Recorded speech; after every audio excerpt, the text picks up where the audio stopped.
Many of you have been through this before, but we need to do it again.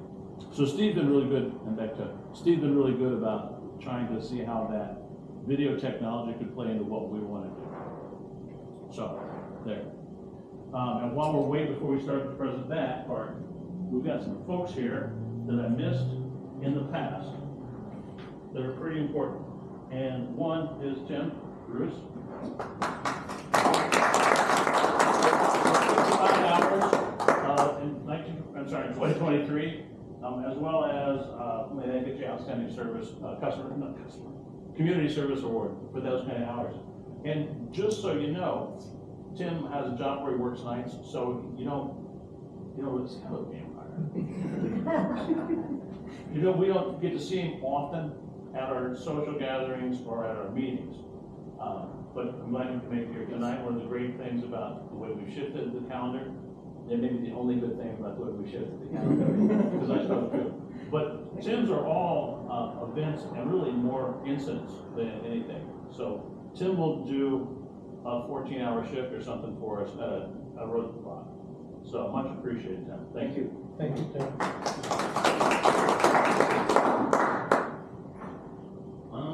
And Sherry.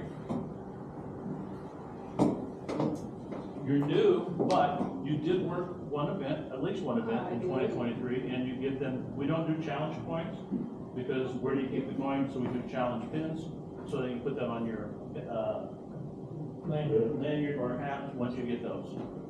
Thank you. And you shouldn't get that before too long. So that's it for now. And I'm trying to bring this stuff every meeting so I can catch up. Eventually, I'll get everybody. What, you went to sleep? Good to do. So we want to talk about, well, actually, before we talk about that, we had a really, really nice surprise opportunity recognition for a number of the CERT members in this group. Those of you who have been around for a long time know that prior to Mike Wall leaving, actually 2017 I think was the last year, he had the group participating in the Presidential Volunteer Service Award. George Bush started it when he was president. It's also known as the 1,000 Points of Light. And the idea is that communities can choose to recognize individuals or groups, individuals mostly, for the hours they work. And they're key increment hours, up to, I think, at 100 or more to 200, right? Yeah, 200 to 500, 500 to, I think, 1,000, and then 1,000 on. And it's bronze, silver, and gold for those increments. And I don't know what you get for the 1,000. I knew a guy once who had it.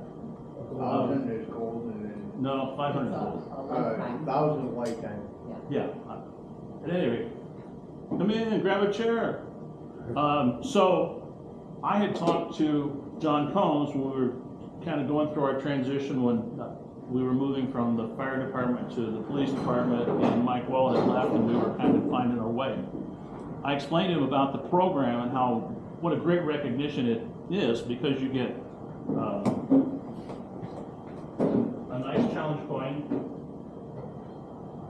You get a pin like the challenge coin. I'm not going to show. Oh yeah, you get a certificate like this, and inside here is a letter from the president. So that's kind of cool, because it's not every day that you've got a gig where you can get a letter from the president. But at any rate, when I told him about it, and we were trying to get so many things going, a lot of moving pieces, I told him it's a great program. I cannot do it. I can't do it on my own. It's administratively heavy. During the time frame between we were doing it and when we weren't, we lost our account. They changed some things at the Gov. I'm not sure what part of the Gov. And we had to restart it, and I just couldn't do it. So I talked to John about it a couple times. He asked me some questions, and then kind of out of the blue, he said, hey, why don't you get some of your guys together and bring them over to the board meeting, the village board meeting on Tuesday, and they recognize some of our CERT team members for the President's Service Awards for 2022 and 2023. And those people who are with us today are Braxton, Jeff, Kirsten, Danny, miss anybody? Yeah, but wait, we're only bronze. That's true, that's true. Tim is silver.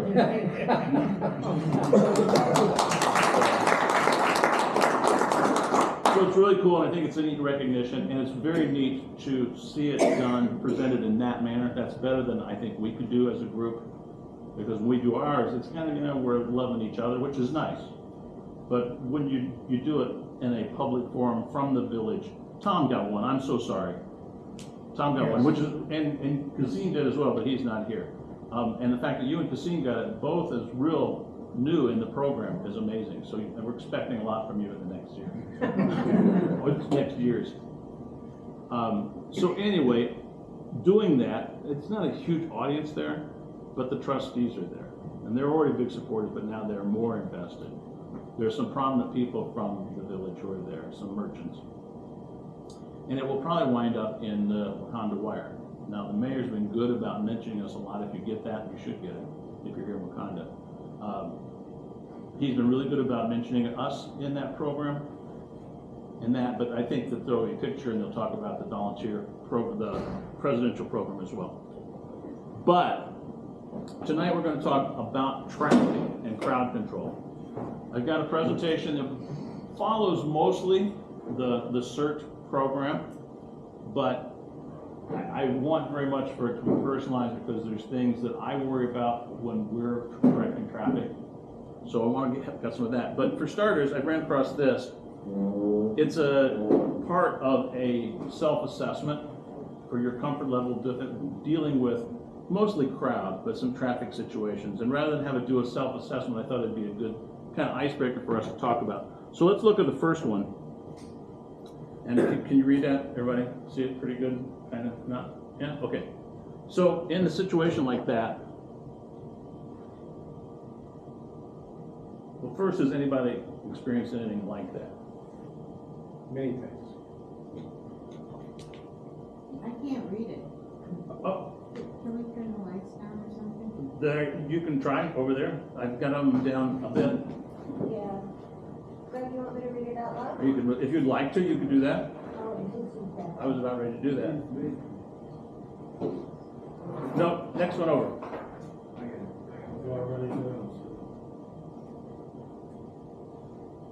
Is that better? Yeah. Okay, it's a little more intimate too. All right, so now can everybody read it? Maybe a little more focused. Time for glasses. How's that? Okay, I can do it. You got it? Yeah. Help her clean her glasses. All right, so the first one, everybody's read it by now, hopefully. What do you think about that? And not so much what would you do, but the question, the assessment asked on a scale of 1 to I think 5, what's your comfort level with this? So would anybody be crazy uncomfortable dealing with this? No, A little? It's, if we've been doing events around here for enough time, whether it's somebody giving you the business, or the finger, or swearing, or muttering to others, we've all been through it in one way, shape, or form. Okay. So what do you do?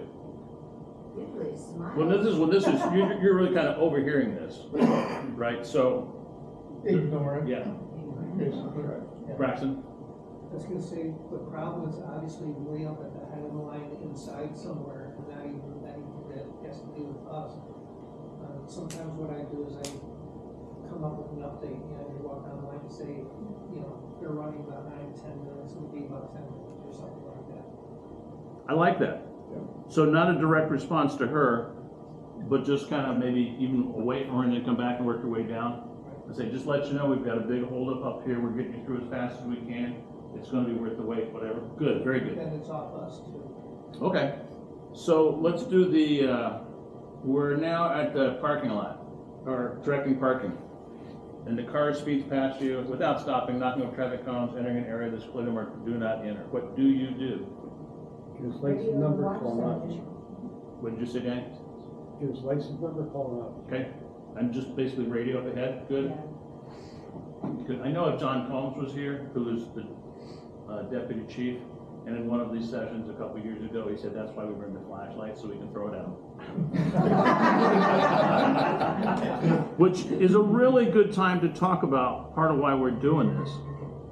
And my mantra is that the way we direct traffic is different than the example you usually see, because you usually see police officers, or maybe traffic guards. But it's usually police officers, right? And most of the things they do are bad habits related to what we do. Because they have a uniform, a gun, and a badge, they're pretty much used to people just automatically doing what they say, which is a pretty good idea. That helps. Often they'll get into the traffic signaling mode without a vest. Have you ever seen a cop just in uniform directing traffic? Yeah. They've got a vest in their squad. They're supposed to wear that vest. It's not the bulletproof one, it's the other one.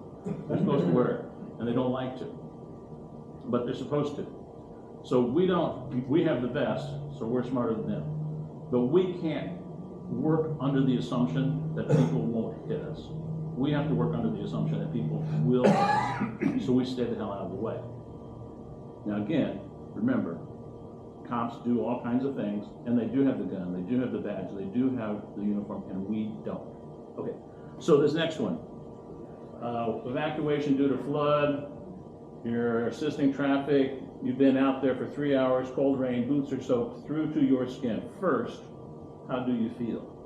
Wet. Cold? Tired? We've had, a few years ago, we had similar at one of our winter events, and I had a CERT volunteer that just said, I can't do this, and walked off the job. And I was disappointed because I needed her in that position. I was disappointed. Because I felt responsible. I hadn't prepared her properly to do the job, so she wasn't well equipped. But I don't really blame her. You know, you're volunteers. And I'd like to think that you've got enough consideration for the folks you're working with, that you wouldn't leave them standing there alone. But it's okay if you feel a little bit ill-used in this position. The people who get paid feel ill-used in this position. Okay, so what would you do? I would continue to stand there directing traffic as long as I was supposed to. I'd call the supervisor if I couldn't do it. Ask them, what do I do? Okay, I'll give them a ring. okay, And it's good if there's a chance for a rotational break. yep, all good answers. Anything else? Good, the rain gear I like, all that's good. I also, to that, next time, I'd check the weather and be a little bit better prepared, but it's a flood. You get called out in an emergency situation. Okay, now we're managing a large gathering in a park. Speaker begins making controversial statements. You can feel the mood of the crowd altering. Tension in the crowd builds, and several fights break out at once. Call the police. Talk to your supervisor. 911. Okay? All good answers? I think it depends on. So I've got a Starcom radio. Does that change what I do? Could you repeat that, please? I've got a Starcom radio. Mm-hmm. I'm here in Wakanda, and I've got the police who are working the event are on the same channel. Lock the desk. So, yeah, give them a call.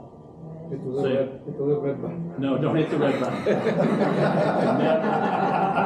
Just to clarify, for CERT, there's no red button. It looks like it, it's just a spot of paint.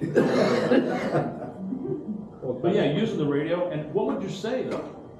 I'll call it desk. I'd just say that the crowd is starting to get out of control. We need more officers. Fights breaking out. Okay. Give out details as far as exactly the descriptions of what's going on, if there's weapons, if there's vehicles involved. Give out as much detail as Good. you can. Anything else? We have to give your location. Yep, you'd want to do that for sure. And you were here for the radio training, yeah, so you want to do that kind of first, so they'll know who you are by position or by name. But I would always start with, I have a situation here. And then, to your point, detail it as best you can in brief, very concise terms. And you may say then, and I require some assistance.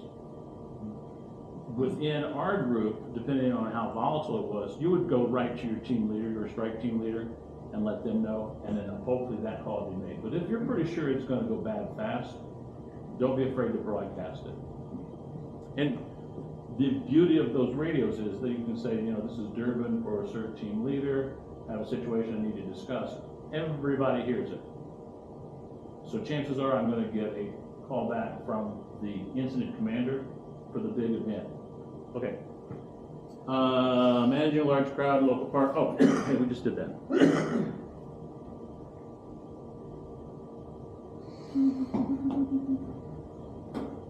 Okay. Funeral procession, people get out of cars asking when it's going to be over. You've entered this thing more than 20 times in the last 10 minutes. 21.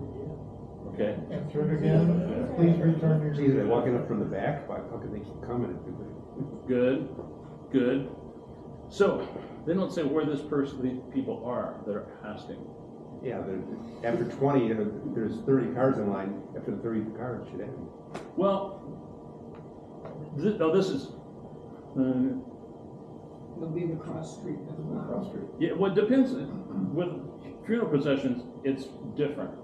And depending on how, you know, prominent official, it can be a long convoy going through. But we're assisting in halting traffic, and could we use that? Who made the suggestion about going up and, Braxton's suggestion about that when we heard the lady complaining about the quality of my work, if there's somebody available, they'd go back down and it's just, folks, I appreciate your patience. Hang in there. I think it'll be passed soon. I don't know if you know this is a somber occasion. Look through up ahead. Thank you. I appreciate your patience, and go down the line and do that. Now, I'm still answering the question 20 through 40, but I'm a little bit more proactive, and I'm a little bit, I think, nicer. I think you're gonna like me more, Braxton. If the cross street is blocked from, crossing through the line or whatever, looking at the situation, if there's a chance they can make a right turn and go somewhere else. Yep, you can spin them if they can do that. Yep, good. So that, I like that, looking for alternative direction for people. And that kind of goes married two together. Sorry to make you wait, I appreciate your patience. If you can't wait, you can spin here and take a right and go. And probably. Go to the next block and wait there. Well, there's that. Probably they're blocked from crossing while the other side can't come across the other way either, so they can do a U-turn and go the other way. Right. Right. How many times have people stopped in the middle of the road to ask what's going on? A lot. Yeah. I don't know if there's any more here. Okay, we'll do a couple more.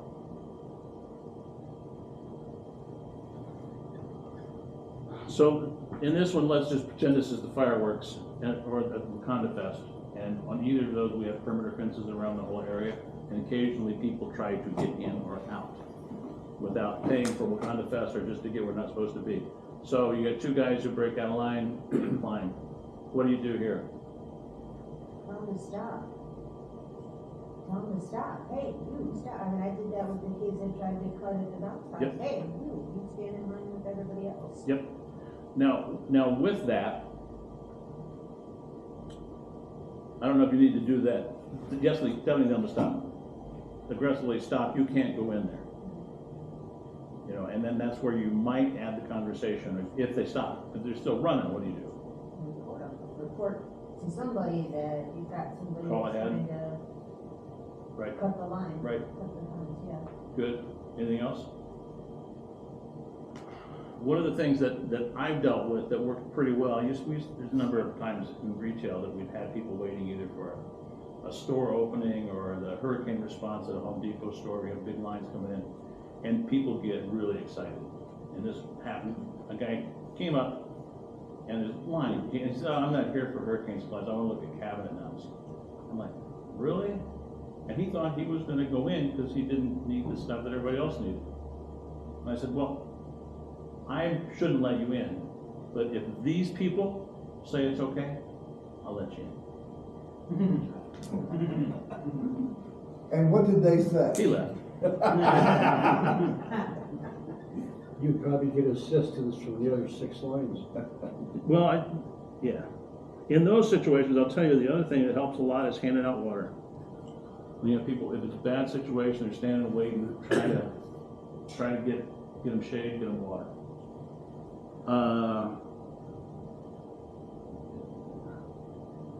I don't know about this last one though. I'm not gonna do any more after this, but what about this one? Is this just one person or multiple? It looks like one. You're asking, directing a four-way intersection, the light's not working. Do your best. Yeah. Probably can't stay in the middle of the intersection. Well, hold on, we're gonna get to that a little bit. Danny, go ahead.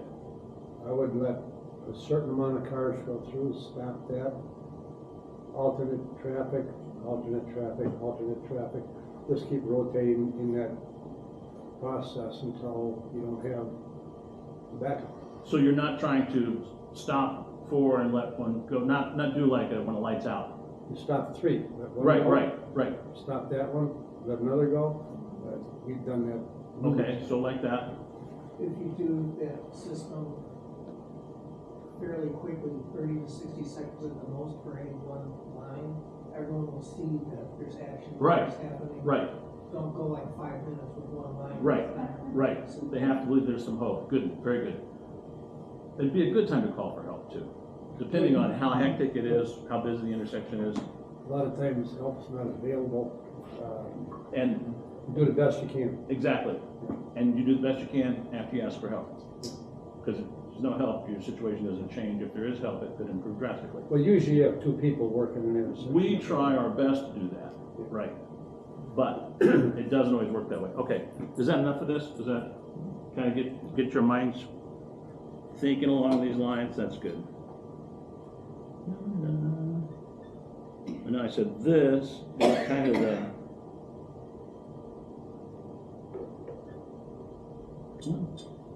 so this is the FEMA CERT traffic and crowd control with some adaptations.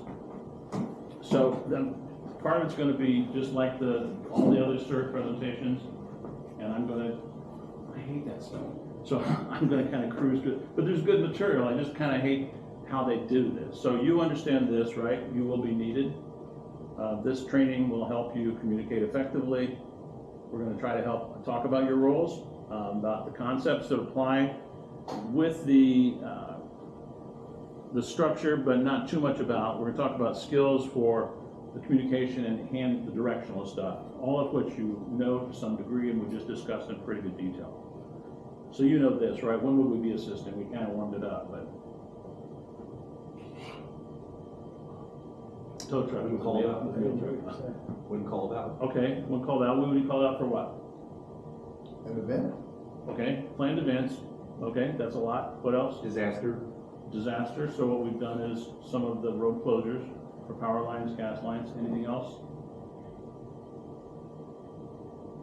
Natural disasters, where we're getting emails about opening filters. Okay, all right.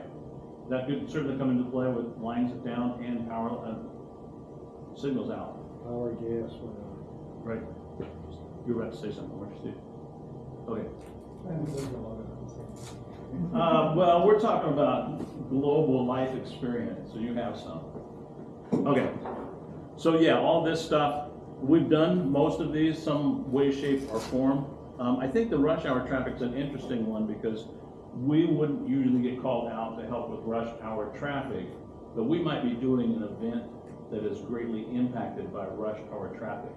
For example, this year the homecoming parade is going to be on a Friday evening at 5:30. Sweet.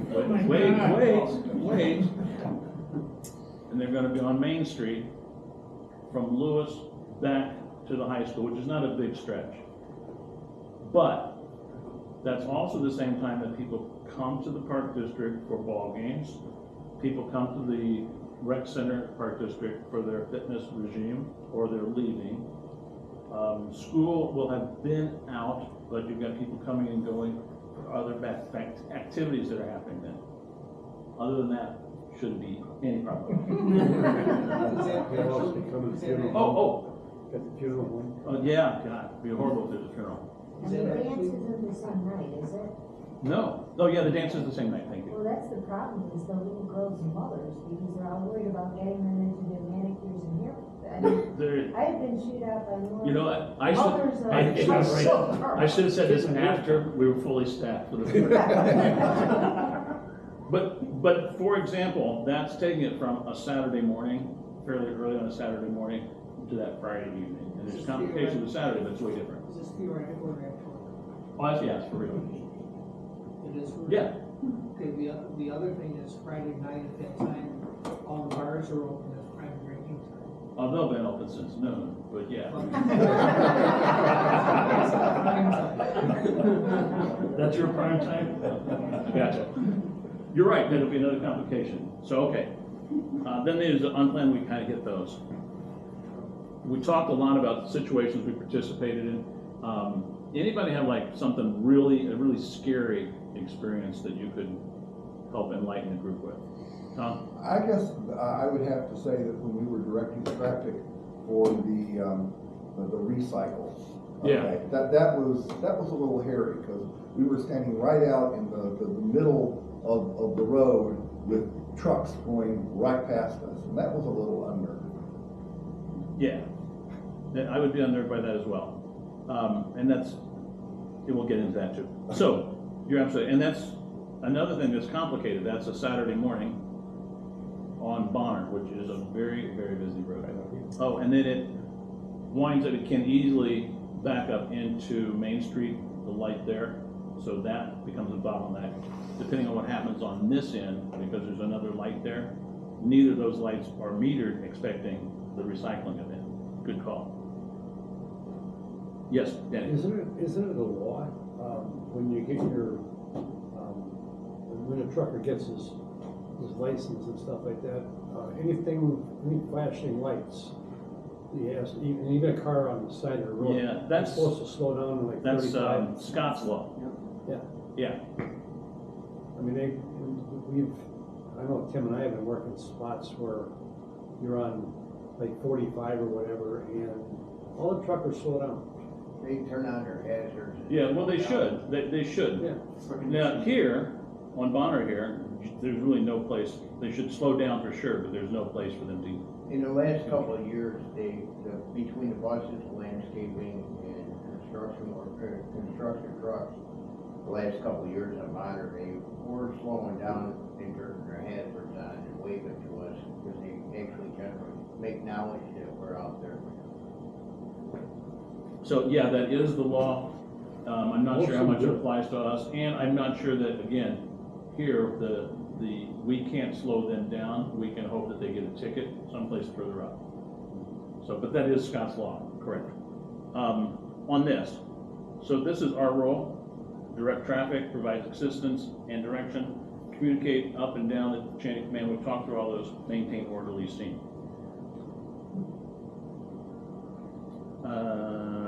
Yeah, this is pretty basic. It just basically says that we'll ask you to do something. You don't jump in and do it on your own.